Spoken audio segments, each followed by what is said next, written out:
นี่กับบรรยากาศภายในห้องม .1 เนาะโรงเรียนมต้นทรงคำเกิด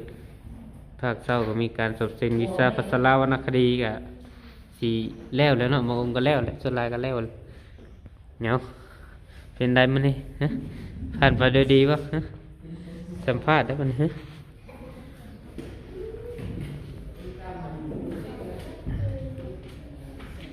อากาศค่อนข้างหนาวนี่เนาะอยู่เมืองคำเกิดหรือว่ารักษากับ8 องศามันนี่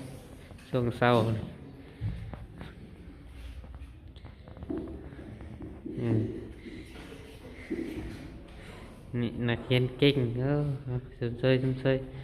อืมสู้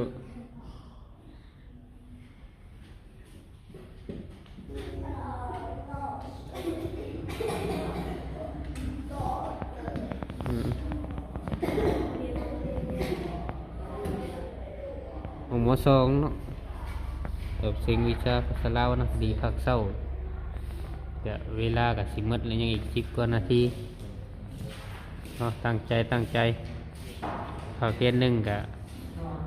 วันนี้จะเป็นมื้อสมิทหรือว่าวันอังคารวันที่14 เดือน 1 ปี2025สำหรับของม.2ก็สิประมาณนี้บรรยากาศก็โอ้เย็นค่อนข้างพอดีเลยประมาณ8 องศาเนาะอยู่ลักซาวเมืองคำเกิดของเฮากะตอนนั้นแจ็คนะโอเควะนะได้อยู่ใส่เนาะอย่าโม้แม่บ่ได้เด้แต่จะได้สนับสนุนก็รู้สึกหลังจากเซ็งแล้วดีใจเป็นวิชาสมิทนะมันนี่กะอันนี้กะสนอผู้ชงสนอมีอย่างวะผู้ชงคำปันสนอเคเราต้องสู้ยิ้มสู้อันนี้เนี่ยสนอปันสนอได้สักเนาะ